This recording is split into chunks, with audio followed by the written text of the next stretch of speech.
Good morning, good morning. So guys, meron tayong Toyota Hilux dito. So magkakabit tayo sa kanya ng facelift ng GRS.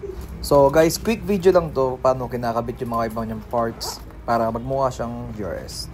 Ayan guys, so as you can see guys, bago na rin yung headlight niya, bumper, saka yung front grille.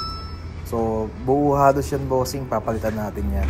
So may kasama siyang mga fender flare. Kung mapapansin nyo guys, yung Toyota Hilux na puti, sobrang gwapo niya. Bagay na bagay talaga tong mga GRS na facelift natin. So guys, yung taillight din, brand new rin to. Kasama na rin dito sa facelift natin ng Toyota Hilux. Yan, may plastic pa yan, tinanggal ko na lang din para talagang bago. So kung dito mapapansin nyo, finifit namin siya maayos. So check na rin namin kung may mga tatamang parts sa loob para wala maging problema yung client kapag umalis na. Dito naman sa fender flare, nagpupunas kami ng basahan na merong alcohol para siguradong kapit na kapit yung fender kapag kinabit natin dito. Test fit na namin ni Master Bogart yung fender flare para mamaya kapag ikakabit, dire-diretso na. Kasi mamaya mahulog to, wala tayong makakuwang isang peraso na ito. Okay, let's go.